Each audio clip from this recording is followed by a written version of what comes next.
आज के टाइम हमारे देश में एक भी ऐसा एग्जाम नहीं है जिसमें कोई ना कोई फ्रॉड ना हो रहा हो। धीरे धीरे लाठियां बरस गई, लाठी चार्ज हो गया है, छात्रों पर लाठियां बरस गई है। Pooja Khedkar, who penetrated the Indian administrative service with caste and disability documents that were fake or undeserved. Exams हमारे देश में हमेशा से होते आए हैं, लेकिन अब ये सिस्टम जितना करप्ट हो चुका है, जितना सड़ चुका है, जितना होपलेस हो चुका है, इतना पहले कभी नहीं था। मार के नहीं चला अब संजय कुमार को बोला पुलिस को नहीं चला। एसएससी के स्टूडेंट आज भी सड़कों पे बैठे हुए पुलिस की लाठियां खा रहे हैं और सिर्फ एक छोटी सी डिमांड है इनकी कि एग्जाम्स को ट्रांसपेरेंट और फेयर तरीके से करवाया जाए। खतरनाक चीज अगर कोई होती है तो वो होती है सपनों का मर जाना। और अगर आप यूथ के सपनों को ऐसे कुचल रहे हैं तो आप देश का भविष्य नहीं सोच सकते हैं फिर। इस देश में लाखों ऐसे बच्चे हैं जिनके पास सरकारी नौकरी लेने के अलावा कोई ऑप्शन नहीं होता है, इसीलिए सालों तक 10 बाई 10 के कमरे में अपनी घिसाई करते रहते हैं, घर परिवार दोस्तों सबसे दूर रहते हैं। लेकिन जब पेपर देते हैं तो पता चलता है कि पेपर ही लीक हो गया है। राजस्थान के बच्चों का सेंटर अंडमान और निकोबार में डाल दिया जाता है, पेपर में question he out of syllabus पूछ लिया जाता है, ब्लैक लिस्टेड कंपनीज को पेपर करवाने का टेंडर दे दिया जाता है और अगर पेपर जैसे तैसे हो गया तो रिजल्ट सालों तक अटका पड़ा रहता है। और इसके अगेंस्ट जब स्टूडेंट आवाज उठाता है तो कोई अकाउंटेबिलिटी लेने आगे नहीं आता है, कोई अपनी गलती मानने को तैयार नहीं होता है, उल्टा बच्चों पे ही लाठी चार्ज करवा दिया जाता है। इन लोगों के सिर पे पावर का नशा हद से ज्यादा चढ़ चुका है। भारत में बेरोजगारी अपने चरम पर है और ये लोग बची कुची नौकरियां भी ईमानदारी से देना नहीं चाहते हैं। देश के करोड़ों बच्चों के साथ ये फ्रॉड किस लेवल पे चल रहा है और नीचे से ऊपर तक कौन कौन बिका हुआ है, इसकी सारी बात आज डिटेल में करते हैं। आइए देखते हैं। आज के टाइम पर गवर्नमेंट रिलेटेड सबसे बड़ी एग्जाम वाली कंट्रोवर्सी चल रही है एसएससी सिलेक्शन पोस्ट फेज 13 से रिलेटेड, जो 24 जुलाई से 1 अगस्त के बीच में कंडक्ट हुए थे और लगभग 5 लाख स्टूडेंट ने इस पेपर को दिया था। इस एग्जाम को जिस तरह से कंडक्ट करवाया गया, उसमें जिस लेवल पर मिसमैनेजमेंट हुआ था, इस पर स्टूडेंट्स आवाज उठा रहे हैं। इस मिसमैनेजमेंट का स्केल सुन के आपके पैरों के नीचे से जमीन हिल जाएगी। ये पूरा इशू शुरू होता है जुलाई एंड में, जब ट्विटर पे #SSC मिसमैनेजमेंट और SSC वेंडर फेलियर ट्रेंड करने लगते हैं। स्टूडेंट ने इस एग्जाम से रिलेटेड कई सारे इश्यूज को हाईलाइट किया। जैसे सबसे पहला इशू था सेंटर अलॉटमेंट का। इस एग्जाम में बच्चे 3 प्रेफरेंस फिल कर सकते हैं, सब अपने पास की जगह कोई भरते हैं, लेकिन इसके बावजूद कई बच्चों को 700 किलोमीटर दूर दूर तक के सेंटर अलॉट किए गए थे। जम्मू कश्मीर के एक विजुअली इंपेयर्ड स्टूडेंट का सेंटर दिल्ली में डाल दिया गया, यानी 700 किलोमीटर दूर। सोच के देखो वो कितनी परेशानी से एग्जाम देने आए होंगे। जयपुर के एक बच्चे का सेंटर अंडमान में डाल दिया गया था, मतलब 25,000 का खर्चा तो सिर्फ जयपुर से अंडमान जाने का लग जाएगा और ये तो सिर्फ एक इंसान के फ्लाइट का खर्चा है। अब कोई भी पेरेंट अपने बच्चे को इतना दूर अकेले तो नहीं भेजेगा, खाने पीने का खर्चा होगा, होटल का खर्चा होगा, सब जोड़ के देख लो। और जो लोग एसएससी का एग्जाम भरते हैं, एक बार उनकी इनकम स्टैंडर्ड को देखो और फिर सोचो कि क्या उस बच्चे के लिए सच में अफोर्डेबल रहा होगा। कई बच्चों के साथ इससे भी बड़ा वाला खेल हो गया। आप सोचो कि आपका सेंटर 500-600 किलोमीटर दूर पड़ा है, लेकिन फिर भी आप एग्जाम देने के लिए अगर चले गए और वहां जाकर आपको पता चले कि आपके एग्जाम को कैंसिल कर दिया गया है। ऐसा कई बच्चों के साथ हुआ। कोई सेंटर पे पहुंच चुका था या बस में था, कोई ट्रेन में था और किसी का सेंटर तो एग्जाम के एक दिन पहले ही चेंज कर दिया गया। 600 किलोमीटर दूर आता है, दूर सेंटर डाल रहे हैं। मैंने इस पे पूछा डायरेक्टर साहब नकल वकल रोकने के लिए क्या उनका यही था कि बच्चा सेटिंग ना कर ले। तो मैंने कहा डायरेक्टर साहब इतनी दूर, लेकिन फिर भी तो कहते हैं कि जो है हम तो अपने जमाने में जर्नल में धक्का खा के जाते थे, इसमें क्या दिक्कत है। और सेंटर सिर्फ दूर ही नहीं थे, ऐसी जगह पर थे जहां पहुंचना मुश्किल है। शहर से 50-60 किलोमीटर दूर खेतों के अंदर, जहां पहुंचने का कोई साधन नहीं था। सेंटर के अंदर एग्जाम देने गए तो बायोमेट्रिक में इशू आ रहा था, माउस नहीं चल रहा था, कीबोर्ड खराब था या स्क्रीन पर पेपर ही नहीं लोड हो रहा था। सेंटर के आसपास कहीं पर तबेले बने हुए थे, किसी के आसपास बारात घर था और कहीं पर तो बैग रखने के 100-200 रुपए चार्ज किए जा रहे थे। ये एग्जाम 24 और 25 जुलाई को हुए थे। 25 वाला जो पेपर था उसमें पिछले दिन के 70% question as it is repeat हो गए। 25 जुलाई को खुद एसएससी ने कई सेंटर्स पर टेक्निकल इशू की वजह से एग्जाम ही कैंसिल कर दिया और जहां एग्जाम हुआ वहां पर कई जगह कुछ क्वेश्चंस के पूरे ऑप्शन ही शो नहीं हो रहे थे, कुछ में आंसर ऑलरेडी हाईलाइट होकर आ रहा था। और पेपर का क्या स्टैंडर्ड है ये इससे पता चल रहा था कि एक क्वेश्चन में पूछा गया था कि डीजे वाले बाबू के सिंगर का नाम बताओ। इसलिए 29-30 जुलाई तक ट्विटर पर ये दोनों हैशटैग ट्रेंड करने लगे और एसएससी के कई सारे फेमस टीचर्स ने इसके अगेंस्ट आवाज उठानी शुरू कर दी। ऑलमोस्ट 60,000 बच्चे जिनको ये सारे इश्यूज आ रहे थे उन्होंने फॉर्मली इसकी कंप्लेंट भी रजिस्टर करवाई। इसके बाद दिल्ली चलो का एक नारा दिया गया और दिल्ली में हजारों बच्चों ने जंतर मंतर पे रामलीला मैदान में प्रोटेस्ट करना शुरू कर दिया। उन लोगों पर लाठी चार्ज करवा दिया गया। रामलीला खाली हुआ नहीं, खाली किया गया और लात जूतों से मार करके किया गया। टीचर्स को अरेस्ट किया गया, उनके साथ पुलिस ने मारपीट करनी शुरू कर दी। इसके बाद थक हार के जब टीचर्स की बाबुओं के साथ मीटिंग फिक्स हुई तो उन्हें कुछ इस तरह के जवाब मिले। 24 तारीख को पेपर हुआ और 25 को हुआ। 25 में 70% सवाल रिपीट हो गए एग्जाम के अंदर, 24 वाले ही आ गए। हमने इस पे सवाल किया तो भाई साहब कहने लगे, बोले आपको पता है आप इसे गलत क्यों मान रहे हैं? जिस बच्चे ने 24 का पेपर देखा होगा उसने सोचा होगा ये तो आएगा ही नहीं। हमने वही पूछ लिया, सरप्राइज हो गया ना। ये बच्चों जैसे जवाब दिए। आपके मन में भी एक सवाल आ रहा होगा कि इतनी ज्यादा गड़बड़ हुई कैसे, इसका रिस्पॉन्सिबल आखिर है कौन? बेसिकली इस पूरे मिसमैनेजमेंट के पीछे एडुकिटी नाम की एक टेस्टिंग एजेंसी है। इसी एजेंसी को ये एग्जाम करवाने का टेंडर दिया गया था और ये एजेंसी इस साल के सीजीएल एग्जाम भी कंडक्ट करवाने वाली है। सोचने वाली बात यह है कि जब इनसे 5 लाख बच्चों का एग्जाम नहीं हुआ, सीजीएल में तो 30 लाख बच्चे अपियर होने वाले हैं। इससे भी ज्यादा आयरनी की बात यह है कि ये एजेंसी ऑलरेडी ब्लैकलिस्टेड एजेंसी थी क्योंकि इसने पहले भी एग्जाम्स में कुछ फ्रॉड किए थे। एमपी पटवारी एग्जाम का फ्रॉड करने के लिए डायरेक्टर जनरल ऑफ ट्रेनिंग ने खुद इसे ब्लैकलिस्ट किया था और ये कोई बहुत पुरानी बात नहीं है, 2023 की बात है। लेकिन फिर भी इस एजेंसी को ये वाले एग्जाम का टेंडर दे दिया गया। अब ऑफिशियल रीजन तो ये दिया गया कि इस एजेंसी ने एग्जाम कंडक्ट करवाने के लिए पर स्टूडेंट 172 रुपए की बिडिंग की थी, जबकि टीसीएस जो पहले वेंडर हुआ करता था उसने 350 रुपए की बिडिंग करी थी। यानी लोएस्ट बिडिंग की वजह से इस एजेंसी को टेंडर मिल गया। लेकिन किसी ने यह भी नहीं सोचा कि ये ब्लैक लिस्टेड एजेंसी है, आइडली तो इसे बिडिंग प्रोसेस में बैठने नहीं देना चाहिए था। इसी एजेंसी ने 6 अगस्त को एसएससी स्टेनो का एग्जाम भी कंडक्ट करवाया था और वहां पर भी इसी तरह के सेम इश्यूज आए थे। वहाँ पे गए, वहाँ से यहाँ पे भेजा, यहाँ से गए, यहाँ से वहाँ पे भेजा, तो हम लोग करें क्या? पहले ही दिन दिख गया स्टेनो में। 7 घंटे बाद तो एंट्री शुरू करी है। स्टेनो के एग्जाम में ना मैथ्स सिलेबस में है ही नहीं। नोट 50 में से 9 से 10 क्वेश्चन मैथ्स पूछा गया है। अंदर बच्चे 1 घंटे से खड़े हैं, एंट्री नहीं हुई है उनकी। अब मेरा पेपर छूटा, इसी वजह से छूटा। यानी किसी ना किसी की जेब काफी अच्छे तरह से गर्म की गई है। एंड आई एम श्योर जब सीजीएल का एग्जाम होगा तो अगर वो कैंसिल नहीं किया गया वहां पर भी इस तरह के प्रॉब्लम आने वाले हैं। देखो एसएससी यूपीएससी की तरह कोई इंडिपेंडेंट बॉडी नहीं है, ये डीओपीटी यानी department of personal and training के अंडर आती है, जिसके मिनिस्टर हैं जितेंद्र सिंह।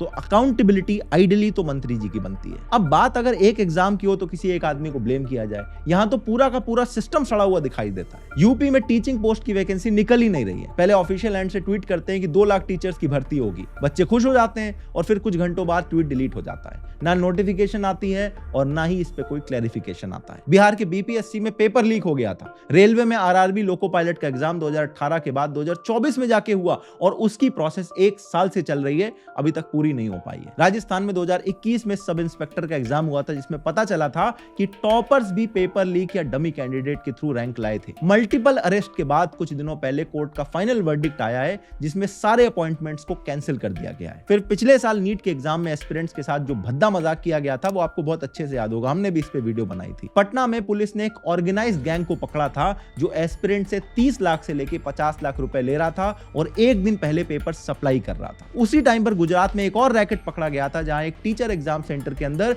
कैंडिडेट को आंसर फिल करवाने की डील कर रहा था 10 लाख रुपए पर स्टूडेंट के हिसाब से। फिर जब रिजल्ट आया तो पता चला एक साथ 67 स्टूडेंट ने परफेक्ट 720 आउट ऑफ 720 मार्क्स ले आए। कुछ लोगों के मार्क्स 718, 719 भी आए थे, जो मैथमेटिकली कैलकुलेशन के हिसाब से इंपॉसिबल लग रहे थे क्योंकि नेगेटिव मार्किंग उस तरह से होती है। शुरू में तो एनटीए और एजुकेशन मिनिस्ट्री दोनों ने कह के पल्ला झाड़ लिया कि कोई पेपर लीक नहीं हुआ है, सब बेसलेस एलिगेशन है। बाद में इन्वेस्टिगेशन में पता चला कि पेपर लीक भी हुआ था और बहुत से स्टूडेंट्स के पास पहुंच भी गया था। सुप्रीम कोर्ट ने भी यह सब माना, लेकिन सिस्टमैटिक फेलियर का कोई प्रूफ नहीं है, ऐसा बोल के एग्जाम कैंसिल नहीं होने दिया। हमारे देश में करोड़ों बच्चे किसी न किसी गवर्नमेंट एग्जाम की तैयारी कर रहे हैं। इनमें ज्यादातर जो स्टूडेंट हैं वो लोअर क्लास या मिडिल क्लास से आते हैं। इनके पास कोई और ऑप्शन नहीं होता है, सिर्फ एक ही उम्मीद होती है कि किसी भी तरह से मेहनत करके एक पेपर निकाल लो। लेकिन आज के दिन ऐसे बच्चों का सारा फेथ हिल चुका है। 15-15 लाख में सीटें बिक रही हैं। 5 लाख एमपीएस में लगता है और 7 लाख रुपए जो है सीएचएसएल में लगता है। मैम आप सोचिए मार्केट में इतना डिमांड है, वो 7 लाख रुपए में भी नहीं तैयार हो रहा था। और देश के प्रधानमंत्री कहते हैं ना खाऊंगा ना खाने दूंगा, जबकि रियलिटी यह है कि पूरे सिस्टम के हर एक स्टेप को यूज करके इसे पैसा बनाने वाला नेटवर्क बना दिया गया है। जैसे एग्जाम्स में डमी कैंडिडेट के बारे में आपने सुना होगा, मतलब असली कैंडिडेट की जगह कोई और एग्जाम देने चला जाता है। यह प्रैक्टिस व्यापम स्कैम से बड़ी फेमस हुई थी। अभी तो ये और भी नेक्स्ट लेवल पे चल रहा है। लोग रिमोट एक्सेस सॉफ्टवेयर यूज करके कैंडिडेट के कंप्यूटर को कंट्रोल कर लेते हैं और ऑनलाइन एग्जाम दे देते हैं। राजस्थान में गवर्नमेंट स्कूल टीचर पकड़ा गया था जो कई रिक्रूटमेंट एग्जाम्स एग्जाम्स में डमी कैंडिडेट बन के बैठा था। मतलब सिर्फ चोर उचक्के फ्रॉड नहीं कर रहे हैं, ठीक ठाक एजुकेटेड लोग भी पैसा बनाने के लिए इस नेटवर्क का पार्ट बन जा रहे हैं। इसका एक और एग्जांपल है फेक डिसेबिलिटी सर्टिफिकेट। राजस्थान में एसओजी यानी स्पेशल ऑपरेशंस ग्रुप ने एक्सपोज किया था कि फुली फिट लोग डिसेबिलिटी सर्टिफिकेट बनवा के गवर्नमेंट की जॉब्स ले रहे हैं। इन्वेस्टिगेशन में जब 29 कैंडिडेट को दोबारा चेक किया गया तो उसमें 24 बिल्कुल ठीक ठाक निकले, लेकिन फिर भी ये लोग टीचर, असिस्टेंट प्रोफेसर, स्टेनोग्राफर ऐसी पोस्ट के लिए डिसेबिलिटी कोटा के अंदर सेलेक्ट हो रहे थे। एक बंदा तो असिस्टेंट प्रोफेसर बन गया था हियरिंग इंपेयर्ड कोटा से, जबकि रीचेक में पता चला तो एकदम फिट निकला। मतलब यहां सिर्फ कैंडिडेट ही नहीं, करप्ट डॉक्टर्स और ऑफिशियल्स भी मिले हुए हैं जो कुछ पैसों के लिए फेक सर्टिफिकेट बना के दे देते हैं और असलियत में जिन्हें इन पोस्ट की जरूरत होती है वो इस रेस में पीछे छूट जाते हैं। और इससे साफ साफ पता चलता है कि गड़बड़ी सिर्फ एग्जाम तक लिमिटेड नहीं है, एग्जाम के बाद सिलेक्शन और वेरिफिकेशन प्रोसेस में भी इन लोगों ने कोई कसर नहीं छोड़ी है। और ये वाला फ्रॉड तो यूपीएससी के लेवल तक होता है। पूजा खेटकर का केस आपको याद होगा, तो एक बार सोच के देखो कि नॉर्मल एग्जाम में ऐसे कितने ज्यादा फ्रॉड निकल के आते होंगे जो शायद हमें पता भी नहीं चलते हैं। चीटिंग और मिसमैनेजमेंट के अलावा एक और बड़ी दिक्कत है एग्जाम की फीस में। मतलब कुछ एग्जाम्स की एप्लीकेशन फीस इतनी ज्यादा होती है कि गरीब एस्पिरेंट के लिए एंट्री ही बंद हो जाती है। जैसे एएमसीआरई एग्जाम को अगर देखो तो 2025 में ग्रुप बी और ग्रुप सी रिक्रूटमेंट के लिए जनरल और ओबीसी कैंडिडेट की एप्लीकेशन फीस रखी गई थी 3000 रुपए, एससी एसटी और ईडब्ल्यूएस के लिए 2400 रुपए। मतलब सिर्फ एग्जाम में बैठने के लिए ही आपको 2500-3000 रुपए खर्च करने पड़ेंगे। अब मैं इस फीस को ज्यादा इसलिए कह रहा हूं क्योंकि अगर आप यूपीएससी, सिविल सर्विसेज जैसे प्रेस्टिजियस एग्जाम को देखो, वहां पे जनरल या ओबीसी मेल कैंडिडेट को सिर्फ 100 रुपए की फीस देनी होती है। अब कैंडिडेट चलो एक बार ज्यादा फीस देने को राजी भी हो जाए, एक ही बार देनी है, लेकिन एटलीस्ट वो एग्जाम तो कंडक्ट हो जिसके लिए उसने फीस भरी है। जामिया मिलिया इस्लामिया यूनिवर्सिटी में ये लोग पिछले 7 साल से रिक्रूटमेंट का नोटिस निकाल रहे हैं, एप्लीकेशन फॉर्म भरवा रहे हैं, फीस ले रहे हैं, लेकिन रिक्रूटमेंट तो दूर की बात है, एग्जाम तक नहीं हो रहा है। फीस के नाम पर लिया गया सारा पैसा कहां चला जाता है किसी को नहीं पता है। सोच के देखो ये कितने बड़े लेवल का खेल चल रहा है, क्योंकि किसी भी रैंडम सरकारी एग्जाम में उठा के देखो 2-3 लाख लोग तो आराम से अप्लाई कर देते हैं। मतलब पैसा कमाने का कितना बढ़िया तरीका निकाल लिया इन्होंने। इसके अलावा कई बार ये जो एग्जाम कंडक्ट किए जाते हैं इसमें गलत क्वेश्चन आ जाते हैं, फिर आंसर की रिलीज होने के बाद कैंडिडेट को इन गलत क्वेश्चन को चैलेंज करना होता है और इसके लिए भी कैंडिडेट से पैसे लिए जाते हैं। मतलब पहले गलती करो तुम और फिर जब सामने से कोई तुम्हारी गलती पॉइंट आउट करे तो उल्टा उसी से पैसे ले लो। जैसे अगर आप एसएससी का एग्जाम्पल पकड़ो तो इसमें एक क्वेश्चन को चैलेंज करने के लिए आपको 100 रुपए खर्च करने पड़ते हैं और ये लोग एक शिफ्ट में 10-10 गलत क्वेश्चन डाल देते हैं। मतलब हर एक कैंडिडेट को 1000 रुपए तो सिर्फ गलत क्वेश्चन को चैलेंज करने के लिए देने पड़ेंगे। इसके पीछे लोग लॉजिक देते हैं कि अगर एक मिनिमम फीस ना रखी जाए तो सारे कैंडिडेट अपनी मनमर्जी से क्वेश्चन चैलेंज करने लग जाएंगे और अथॉरिटी को इतने सारे इशू रिजॉल्व करने में बेकार का टाइम और पैसा लग जाएगा। मान लीजिए क्वेश्चन पेपर है, चैलेंज प्रोसेस में कैंडिडेट क्वेश्चन करता है, चाहे एक ही पर्सन ने कंटेस्ट किया है, इसलिए एक this 100 is more like a friction. अगर मान लीजिए ये नहीं होता तो हो सकता है कि जो लाखों नंबर आपने बताया, लाखों लोग भी चैलेंज करते हैं और चैलेंजेस को रिसॉल्व करते करते बहुत महीना हो जाएगा। चलो एक बार को आपका लॉजिक मैंने फीस के लिए मान लिया, तो रिजल्ट डिक्लेयर होने के बाद जिन लोगों ने सही वाली गलतियां पॉइंट आउट करी हैं उनके ही पैसे रिफंड कर दो। अरे उनको अपनी गलती के लिए क्यों पनिश कर रहे हो? रिफंड तो दूर की बात है, छोड़ो। ये लोग उल्टा बोलते हैं अरे वो पैसे तो सरकार के पास जाते हैं, उसी से तो रोड्स बनती है। मतलब ये किस तरह का लॉजिक है? एक बच्चे से 1000 रुपए एक एग्जाम में, लाखों बच्चा पेपर दे रहा है। कल जब ये बात मैंने एसएससी के डायरेक्टर को बोली कि आप 100 रुपए वसूलते हो, तो मुझे कहते हैं कि आप मुझे ऑफेंसिव कर रहे हैं और जो है आप ये सब वापस लीजिए, पैसा मेरी जेब में नहीं जाता, सरकार को जाता है, उससे रोड बनती है। तो फिर एक काम करो, 100 में से 100 क्वेश्चन गलत कर दो, बेरोजगार बच्चों से और पैसे हड़प लो, ज्यादा अच्छी रोड बन पाएंगी। भाई रोड बनाने की रिस्पॉन्सिबिलिटी तो इन बेरोजगार बच्चों की है, उसी पे तो चल के एग्जाम देने जाते हैं। भाई कुछ तो शर्म रखो यार। और ये सिर्फ एसएससी की बात नहीं कर रहा हूं, हर जगह यही सिचुएशन होती जा रही है। Madhya Pradesh employ selection commission board में इस साल ये ऑब्जेक्शन फीस 60 रुपए से बढ़ा के 185 रुपए कर चुके हैं। मतलब ये लोग हर एग्जाम में गलती पे गलती करते जाए, उसके लिए कोई अकाउंटेबिलिटी में ना ले, और जो इंसान गलती पॉइंट आउट कर रहा है उसी से उल्टा ये लोग पैसे मांग ले रहे हैं। और ये तो फिर भी वो प्रॉब्लम है जो दिखती है। इसके अलावा एक हिडन और सबसे खतरनाक प्रॉब्लम है नॉर्मलाइजेशन की। ये एक स्टैटिस्टिकल मेथड है जो मल्टी शिफ्ट एग्जाम में यूज होता है। मतलब ये सारी शिफ्ट को एक लेवल प्लेइंग फील्ड लाने का प्रोसेस होता है। अगर किसी शिफ्ट का पेपर टफ आ गया और किसी का इजी आ गया तो दोनों को इससे फेयर ग्राउंड पे लाया जा सकता है। अब सुनने में बहुत बढ़िया लगता है, लेकिन इंप्लीमेंटेशन तक आते आते सारा कबाड़ा हो जाता है। स्पेशली एसएससी के केस में तो नॉर्मलाइजेशन एक एस्पिरेंट के लिए नाइटमेयर बन गया है। रिजल्ट आता है तो एस्पिरेंट को समझ ही नहीं आता कि कैसे उसके मार्क्स बढ़ गए या घट गए। पिछले सीजन में कुछ कैंडिडेट के रॉ स्कोर जब कम आए थे उनके 96 से बढ़ गए और कई लोगों के उतने ही रॉ स्कोर थे, उनमें ज्यादा बढ़ोतरी नहीं हुई। मतलब ये एग्जाम चल रहा है, लॉटरी सिस्टम चल रहा है। कैंडिडेट को सीधा नॉर्मलाइज स्कोर पकड़ा दिया जाता है, लेकिन वो स्कोर कैसे बना, क्या कैलकुलेशन लगाया गया, इसके बारे में कुछ नहीं बताया जाता। बिल्कुल जीरो ट्रांसपेरेंसी है। अक्सर नॉर्मलाइजेशन के बाद इतना अनप्रेडिक्टेबल स्कोर दिया जाता है जिसका कोई सेंस नहीं बनता। ये क्लिप देखो। मेरा नाम योगेश चौहान है। मेरा टेंटेटिव में रो स्कोर 344 था, जो कि मेरा फाइनल में 348 हो गया था। देन नॉर्मलाइजेशन में मेरा स्कोर 346 हो गया। मेरा ये लास्ट अटैम्प्ट था। मैंने लेवल 6 एंड लेवल 7 की पोस्ट भरी हुई थी और मेरे को अंदाज़ा भी नहीं था। मेरा UR 96 रैंक कर रहा था रैंक मित्रा के हिसाब से, जो कि वेरीफाइड डाटा है जो ज़्यादातर होता है, और जो ओवरऑल रैंक थी वो 66 रैंक कर रही थी। और मुझे लग रहा था कि कुछ ना कुछ तो डेफिनेटली मिल जाएगा अगर थोड़ा बहुत भी हेर फेर होता है, पर मुझे कुछ भी नहीं मिला है। अगर अब मैं ये सोच रहा हूँ कि मैं किसको जाके बोलूँ कि मैं इतना अच्छा अटैम्प्ट करके आया, अब इससे अच्छा क्या कर सकते हैं, मैं तो ये जानना चाहता हूँ। या आगे जो तैयारी कर रहे हैं वो फिर तो आगे ये सोच के चलें कि 360 370 ही है जो शायद उसमें भी शायद रहेगा कि वो आपको पोस्ट दिला सकता है। आज मैं खड़ा हूँ, कल आप भी खड़े हो सकते हैं। मतलब सिलेक्शन के लिए पढ़ाई जरूरी है या किस्मत? सालों मेहनत करने के बाद ये सब फेस करना पड़े तो एस्पिरेंट पे क्या बीतती है ये सिर्फ वही समझ सकता है। देखो, ये जो सारा इशू है, मुझे लगता है इसके पीछे दो मेन फेलियर्स हैं, गवर्नेंस और अकाउंटेबिलिटी। जो एजेंसीज और डिपार्टमेंट्स इन एग्जाम को फेयर बनाने के लिए बैठे हैं, जैसे DOPT, ministry of education, NTA, SSC वगैरह, इनका काम है सिस्टम को ट्रांसपेरेंट और एस्पिरेंट फ्रेंडली बनाना। लेकिन हालत ऐसी है कि ये खुद प्रॉब्लम बने बैठे हैं। चीजों को ठीक करने की जगह ये लोग बस डैमेज कंट्रोल में लगे हुए हैं। कोई स्कैंडल हो गया तो एक डिफेंसिव स्टेटमेंट दे दो, थोड़ा पैचअप कर दो और फिर पल्ला झाड़ के निकल जाओ। अगले साल फिर नए एस्पिरेंट आएंगे, नया एग्जाम होगा, लेकिन वही पुरानी प्रॉब्लम्स कंटिन्यू होती रहती हैं। ये एग्जाम कोई पहली बार कंडक्ट नहीं करवाए जा रहे हैं, सालों से होते आए हैं, लेकिन ये पूरा का पूरा सिस्टम आज के टाइम जितना सड़ चुका है और एस्पिरेंट जितना हेल्पलेस फील कर रहे हैं, ऐसा पहले कभी नहीं हुआ था।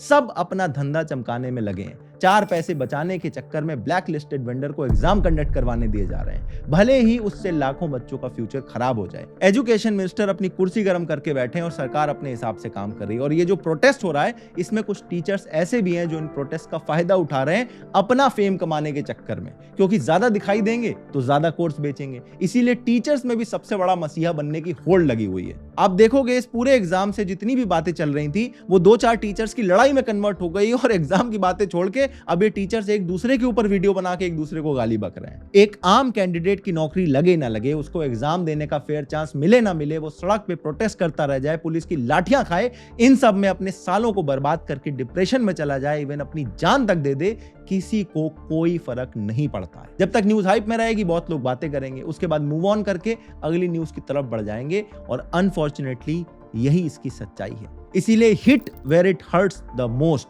Ask the question. ट्विटर पे इन लोगों को टैग करो और इनसे सवाल पूछो। DOPT मिनिस्ट्री जिसके अंडर SSC आता है, इसके मिनिस्टर हैं जितेंद्र सिंह, इनको सोशल मीडिया पे टैग करके पूछो कि मंत्री जी क्या होगा हमारे फ्यूचर का। DOPT की सेक्रेटरी हैं रचना शाह, SSC के चेयरमैन है S गोपाल कृष्णन, इन सबसे अकाउंटेबिलिटी मांगो, क्योंकि आपकी चिंता इन्हें भले हो ना हो, अपनी इमेज की इन सबको चिंता रहती है। इसीलिए जब इनसे सवाल पूछे जाएंगे तो इन्हें भी जवाब देना पड़ेगा।